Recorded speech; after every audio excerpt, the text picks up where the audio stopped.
You are listening to the Why Smart Women podcast, the podcast that helps smart women work out why we repeatedly make the wrong decisions and how to make better ones. From relationships, career choices, finances, to faux fur jackets and kale smoothies. Every moment of every day, we're making decisions. Let's make them good ones. I'm your host, Annie McCubbin, and as a woman of a certain age, I've made my own share of really bad decisions. Not my husband, I don't mean him, though I did go through some shockers to find him. And I wish this podcast had been around to save me from myself. This podcast will give you insights into the working of your own brain, which will blow your mind. I acknowledge the traditional owners of the land on which I'm recording, and you are listening on this day. Always was, always will be Aboriginal land. So here is the Snarky Gherkin. Hello, Snarky Gherkin. How are you? Hello. Yeah, great. How are you? Very well, thank you. I wanted to talk today about the Cooker Wars. Can you give me some chronology on what happened and how we've had a splintering of the Cooker community, please? Yes, I'm I'm standing in front of my massive corkboard here with red string that I've had to sort of, because I'm struggling to keep up with it myself. So yeah.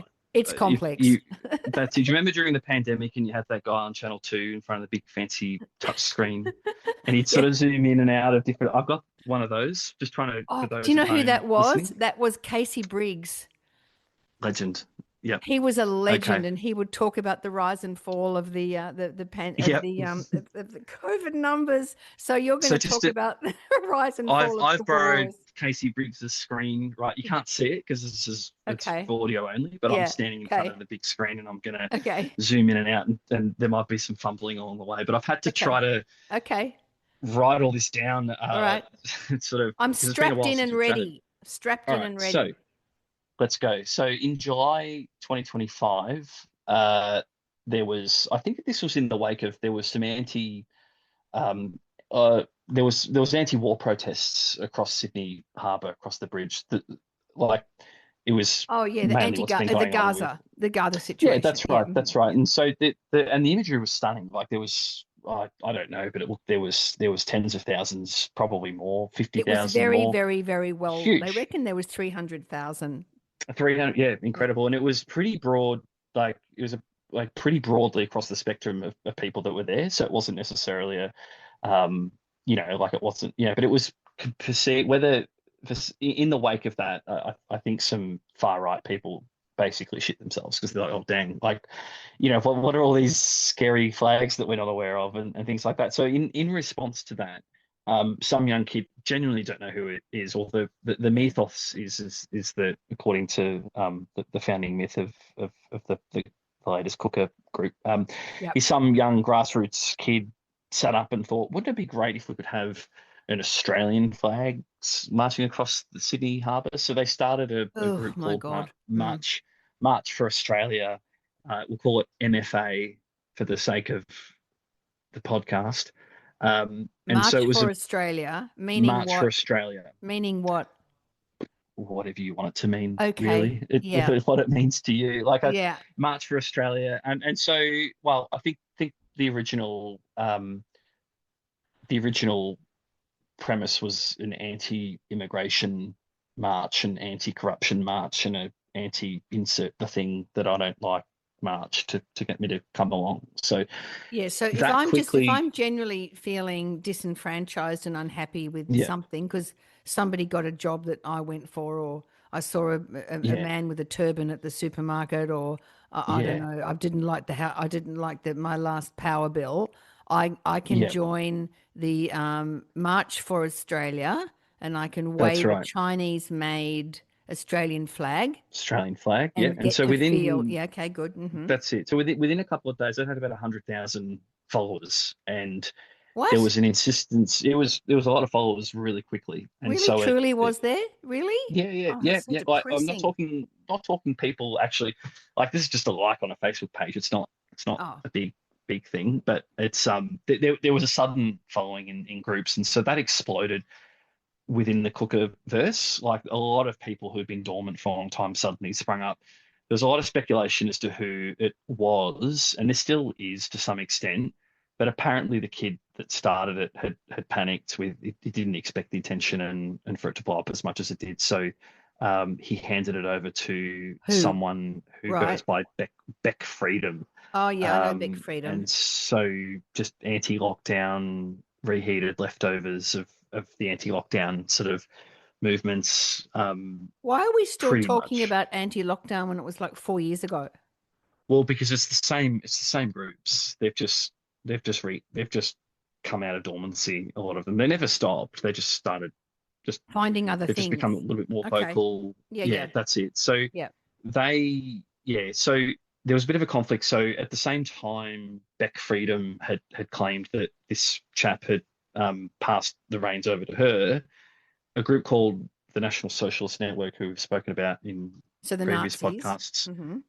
literal Nazis. Like I do cringe when people call other people Nazis because like, well, they're not really. But these people are actual The neo actual Nazis. They're Nazis. national. Yes, yeah, yeah. They So actually are. they Yeah. on Telegram they simultaneously claimed to be involved in the organization of the MFA as well, Yeah. and so there was a bit of a um, there's a bit of a rage eyebrow. So we did a few posts about it to highlight, hey, this is not what it seems. A lot of the old chestnuts from the anti-lockdown days are involved in this, and so is the NSN as well.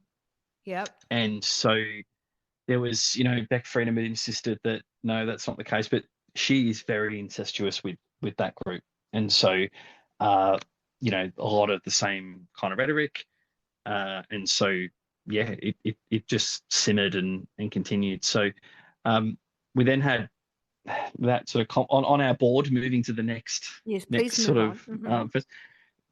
we got a group called RDA. Most domestic listeners would know of Monica Schmidt. So Oh, Monica she Smith. Yeah, yeah. Monica Schmidt sort of suddenly, like Mariah Carey, sort of in the lead up to Christmas appears. So that, as soon as a anti something group comes She's up, anti, then so she's currently grifting at the moment. She's trying to sell all the flags that she bought for the march. oh, yeah, So that's the it. flags that were made in China. And the other thing she's selling, this old chestnut, you'll love it, is the EMF protection thing so you Yeah, don't die from your phone, I know, bless which her. she's But her doing while whole she's got a microphone plugged into on her her ear phone talking. It's like and so nuts. Mm. yeah, that's it. And it's she was gutted as well because she was going on a social media detox for like a month or They whatever. can never do it And though. so They can never they do it. can't. And there They was can't. she pre-recorded all these like infomercials about like tallow and all these Oh, other beef things. tallow.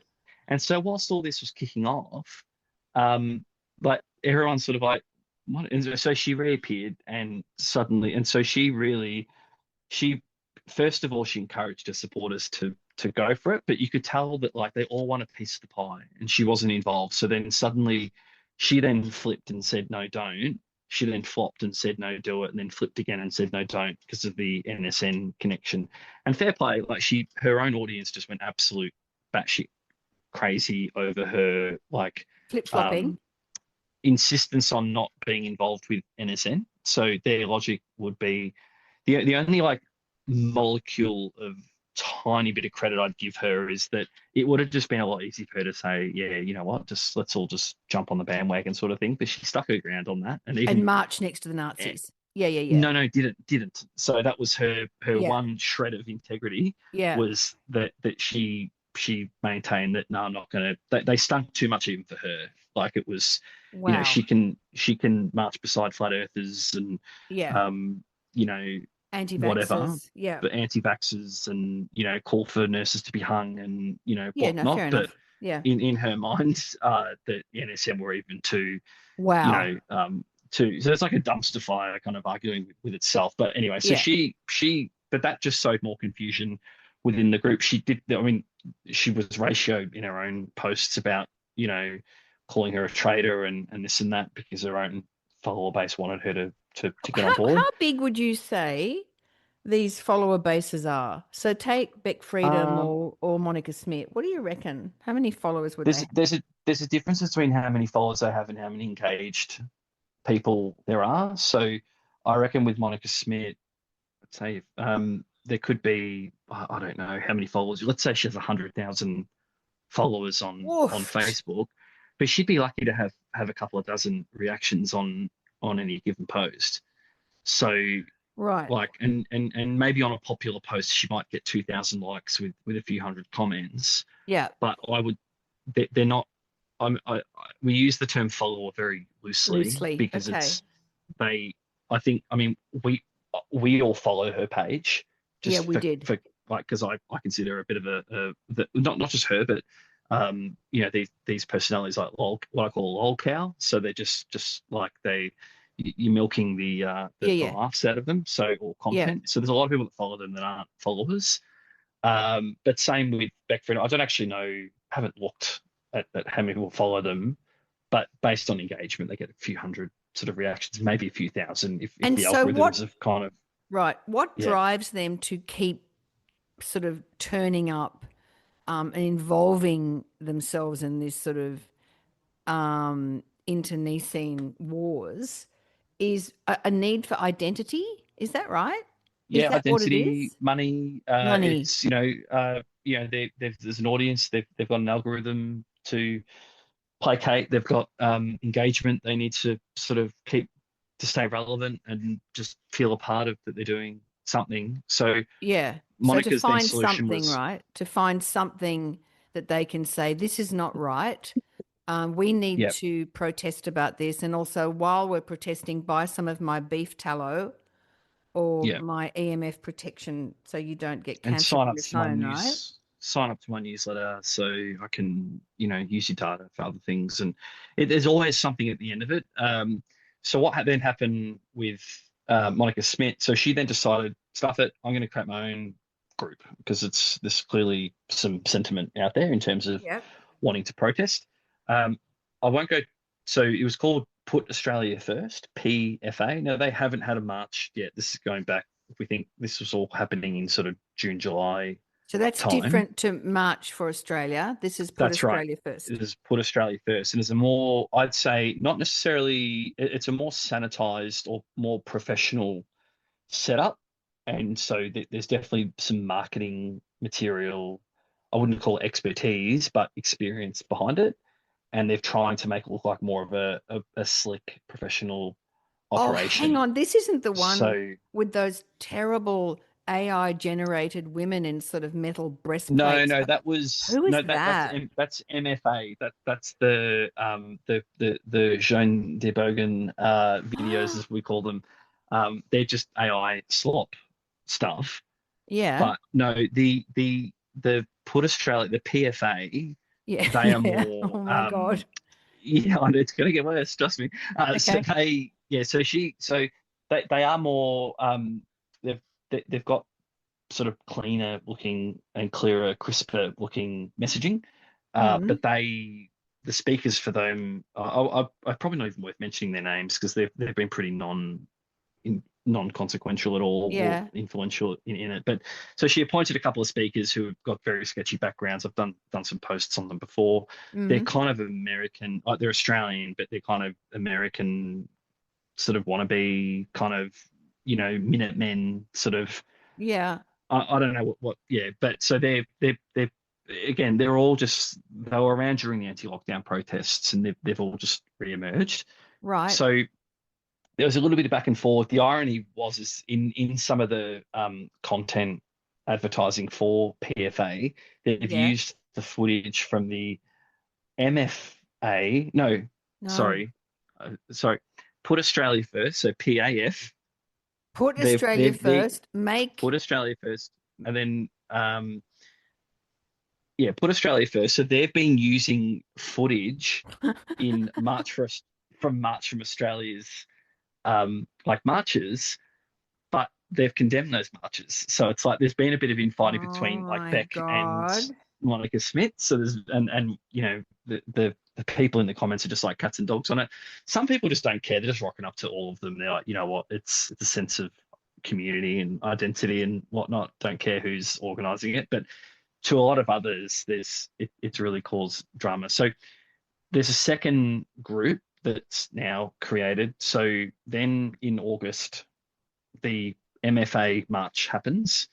The turnout, I'd say was pretty underwhelming. I think they were expecting a lot more. they were And that's where pretending they it was tried like, to get the bridge, right?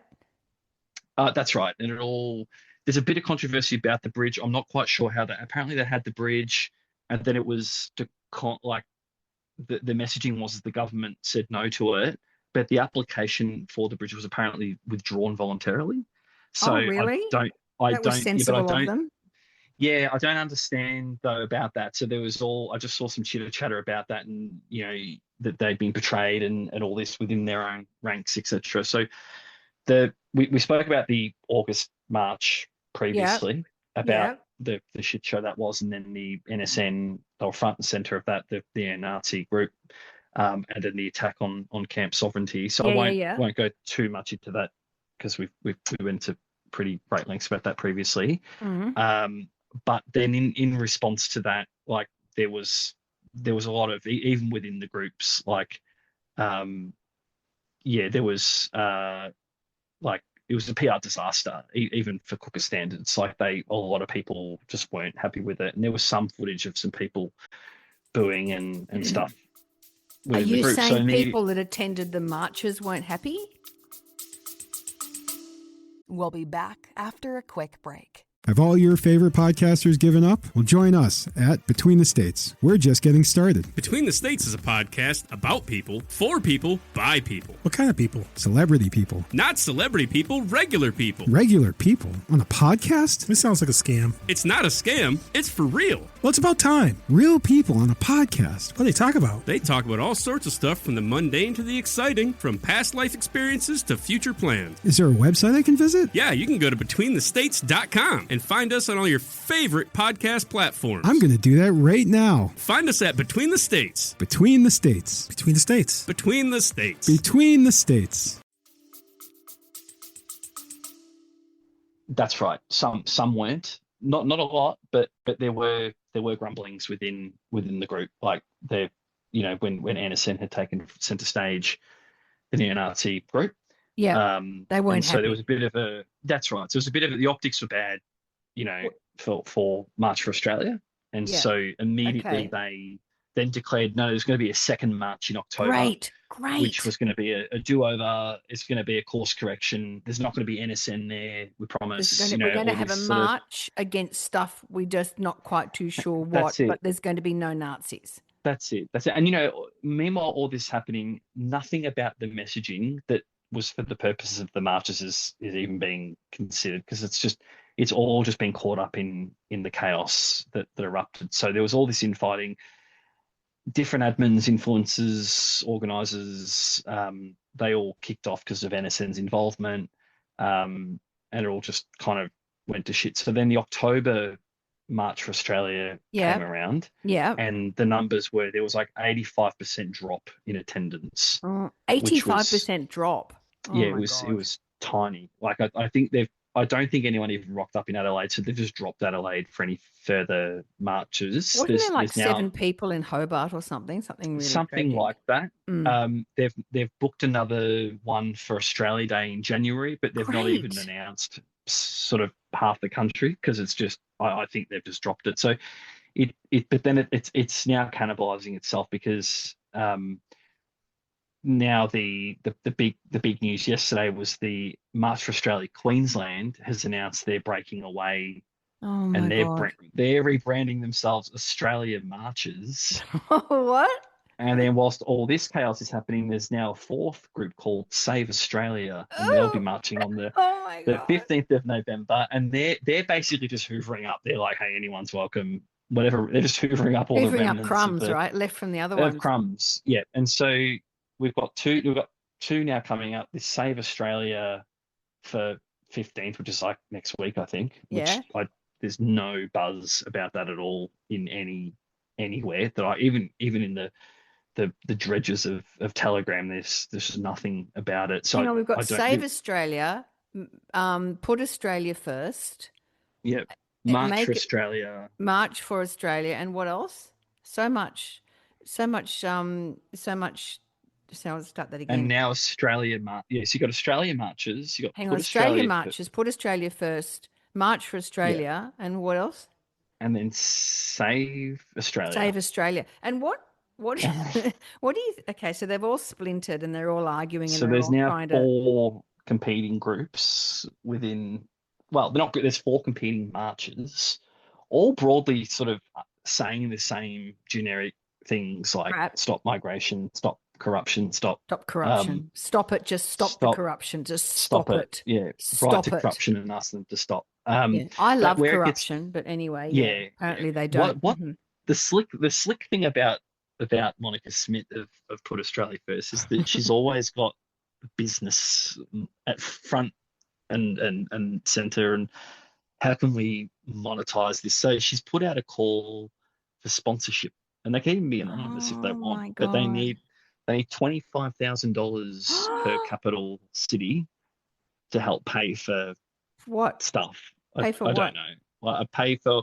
Oh, so she has a bit of a dig here. So she said not. They want security, but not just blokes in high vis No, who'd want that? jackets. No, they want They proper. want speakers and microphones and water and stuff like that. So, yeah, but I mean, you never. Yeah, I mean the And grifters have always got a group. let's just say Like, they do the march, and then people Yeah. roam about with the Australian flag, cheap known Australian flag made in China on their back, and they roam about and they yell and then you have people speaking. I noticed that one of them they had Bob Catter, is that right? yeah, they did. Yeah. And also Cullerton, was it? No, not Cullerton, Rennick. So we've had Yes. yeah, we've had a couple of our more interesting Queensland. Is Rennick Queensland? I think so. Yeah. Because of course they then jump on the racist bandwagon. They love it. They love that racist bandwagon. So let's just say they have the march and everyone roams about and goes off and has a Chinese afterwards or whatever. What Yeah. what are they hoping is going to happen? Is there any clarity on what outcome they would like from any of the I think marches? there's a couple. I don't think, I think consciously, I don't think any of them really know. I think from a logical perspective, I would think what they hope comes out of it is a public discourse or at least an acknowledgement from the government on certain critiques that they want. Some are just blatantly just idiotic. Like I think out of one of the marches came a petition to for the existing prime minister to step down. Oh yeah, right. Through no confidence, and Yeah, right. so they're hoping that that's what Yeah. will. And for those overseas, I mean, we Yeah. had an election this year, and the Labor government absolutely trounced the opposition, and so it's going to be a long 3 years for a lot of these conservatives that are just so bitter and Furious. upset. They won't go as far as as American cookers will and claim that it was rigged. Like we've got pretty, like the Australian Electoral Commission's pretty decent here. I don't think even the wildest cookers don't. I don't think they. I don't see much rhetoric about election fraud or it being stolen. Clive Palmer had a shot. Clive Palmer had a shot at it. Very weak. Yeah, It was a very he weak was a shot. very reluctant sort of. Well, I remember that he was like, I think we should just look into it, but he didn't clarify look into what exactly. Look into what? And, it's just, but he was trying to dog whistle a bit, but it was half-assed. Like Yeah. So I think even the cookers accept in Australia that the elections are pretty. It's pretty. But they still don't they're understand pretty that. fair, but that they you just don't want to can't wait to the next one. that you can't just go. We call for the resignation of the prime minister. I mean, That's right. They don't seem to understand the electoral process.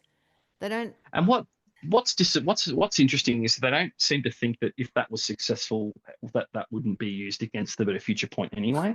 So and that's the danger with the let's say they did force the Governor General to step in and this and that. They don't have the foresight to think, it's very just two-dimensional. They don't have the foresight to think, well, actually this might then what? Who would actually be in charge? C or B, actually could this happen on the opposite side then at a later point? So Yeah. they don't think that far ahead. They don't think about preservation in that same way. they It's just want just their sort of way or quite no way. immediate and it's immediate and sort of incendiary, isn't it? We just want this to happen because that gives us it's all around power. It's That's all it. around Yeah. power and control. And Yeah. and there's just very little foresight into, well, what does that Yeah. actually, what does that mean? What's going to happen? How would that happen? What is the problem? What would we actually like done about it? Where is the corruption? Where's it occurring? Yeah. In which section of government? There's just Yep. absolutely, it's There's so light no, on so light on yeah. detail. The irony is as well, like if they looked into like certain politicians you look at some like Labor politicians and even Greens, etc. They're calling out genuine sort of areas that need inquiry and things, and Yeah. they'd be the first to say like, oh, socialists or and just dismiss it based on their political leanings. But Yeah. some of my 3 a.m. thought is that they probably, some of these people, what they claim they want actually aligns more with like what they would call like leftist like kind of Yeah. ideology. It's like it's ironic, but a very cringe-tastic thing happened following the second march. Is that Did you say this is cringe-tastic? it's cringe-tastic because I it's love that. just I just have to just sneak it in. Is that Yeah, do after sneak, go away. Because you're the flop sneaky. of Yep. that's it the flop of the second march, I saw some chatter on Beck Freedom's page where someone had asked. So it was the weekend before Albanese was to be meeting with Trump Got doing it. on the minerals deal, right? So whole other conversation, won't go into that, but someone actually asked, does anyone have any connections in the White House so they can tell Trump to give Albanese a dressing down they thought it was going to be like a Zelensky moment almost where Albanese would walk in and some of these cookers who are obviously in American Q groups and various things, they think they have the ear of Trump and we're gonna give Albanese a dressing down because of it's just this sense of like the Importance. universe evolves around them. Yeah, And I know it broke yeah yeah. What it happened? broke their little hearts Yeah. when Trump was like, Hi. there was a funny moment. Well, even more than that, is Trump's like, I think he's an excellent. Australia has a great prime minister. You got a great leader here, and even Albanese's like, I'm going to use this in my 2028 campaign. This Yeah, in the it's so videos, like funny. it just broke their brains that this sort of this narrative that no, like Trump was meant to scold him and tell him Yeah. off, and my connection on Telegram who said he worked in the White House told me that, so it's just, I just had to add that in. It's just, I know. I yeah, think I hilarious. actually saw that as well. Yeah, This notion, it is this incredibly sort of psychopathic, pumped up sense of relevance, isn't it? That that's right. we are the ones who know, and we've got the ear of the president of the United States, and we've got influence, and of course they've got absolutely Mm, none. that's right. They're flailing around like salmon, right? That's correct. Yeah, Yeah. it's yeah. So that's, I mean, there's probably a lot more I could say. There's definitely a lot more that's going to happen. Um, yeah, it's we just have to make fun of it at the moment as we watch it unfold. I think we A do. We have sadistic to make fun of part it, of and me we have does to find it keep. entertaining. Yeah. Yeah, and I think we have to keep it out there because, as we know, there is a portion of a large portion of the Australian population that is struggling at the moment. Mm, Housing is very expensive. Groceries are very expensive. There's a big issue with housing, etc., etc. Power is expensive, and so people, when they are vulnerable and feeling disenfranchised and feeling forgotten, then these are the people that are going to be vulnerable to these broad yeah. stroke messages of sort of rebellion. Yeah. Yeah, yeah. And So, the thing is, like, not going into like solution mode necessarily, but you think back to recent elections, like Bill Shorten almost pretty much lost the election because was going to roll out negative gearing reforms. yeah, Like when Victoria's introduced additional taxes on investment properties, like these same conservative groups, like calling them oh, it's socialist and it's, it's this and that. So it's like whenever the government tries to roll out genuine Reform. solutions to these problems, very Yeah. real problems, Yeah. they arc up against that anyway. Like it's bizarre. And as I've touched on the previous thing, like, yeah, maybe the skilled migration situation needs to be revamped and making sure that we're like having the right skills coming into Australia for the shortages of things. I think when I've read recently that last year, out of several 100,000 or 100,000 working skilled visas to Australia, like only 4,000 of those were construction workers. Now, I'd say we probably need a massive influx. Absolutely. Of that. Like I love Melbourne's barista culture and I love everything about Melbourne, but it's like I don't know, like I don't know, there's certain skills on there that perhaps we could forego for the moment in order to make sure we're getting the right skills in for what we need and stuff. So I don't know. I just think genuine critique and genuine sort of genuine solutions. Analysis. Just they do get sort of, railroaded by silliness, and they're not doing any favors. Like So we need to keep our eye on the Cooker Wars. We do see what they're saying now, and keep up with the refutation and keep up with the debunking, because we don't want vulnerable people to be caught up in this. There is never any solution. It is never a solution to join a group of conspiracy theorists. They are never ever going to have the answer, because everything they say, nothing is grounded in reality or truth. Correct? It's a road to misery, and it's a road to misery. You stare into it at your own peril.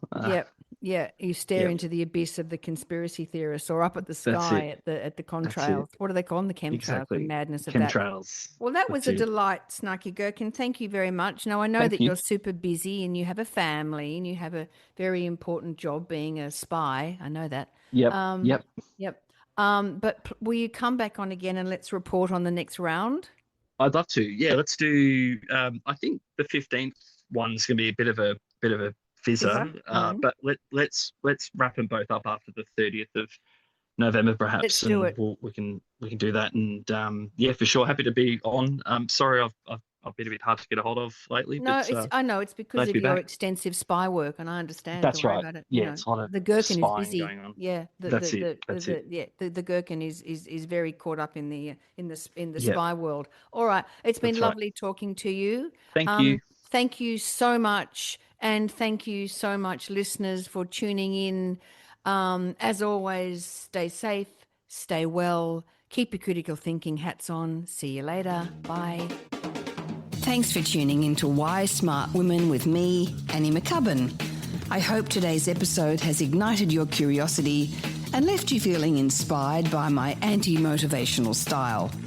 Join me next time as we continue to unravel the fascinating layers of our brains and develop ways to sort out the fact from the fiction and the over 6,000 thoughts we have in the course of every day. Remember, intelligence isn't enough. You can be as smart as paint, but it's not just about what you know, it's about how you think. And in all this talk of whether or not you can trust your gut, if you ever feel unsafe, whether it's in the street, at work, in a car park, in a bar, or in your own home, please respect that gut feeling. Staying safe needs to be our primary objective. We can build better lives, but we have to stay safe to do that. And don't forget to subscribe, rate and review the podcast and share it with your fellow smart women and allies. Together, we're hopefully reshaping the narrative around women and making better decisions. So until next time, stay sharp, stay savvy, and keep your critical thinking hat shiny. This is Annie McCubbin signing off from Why Smart Women. See you later. This episode was produced by Harrison Hess. It was executive produced and written by me, Annie McCubbin.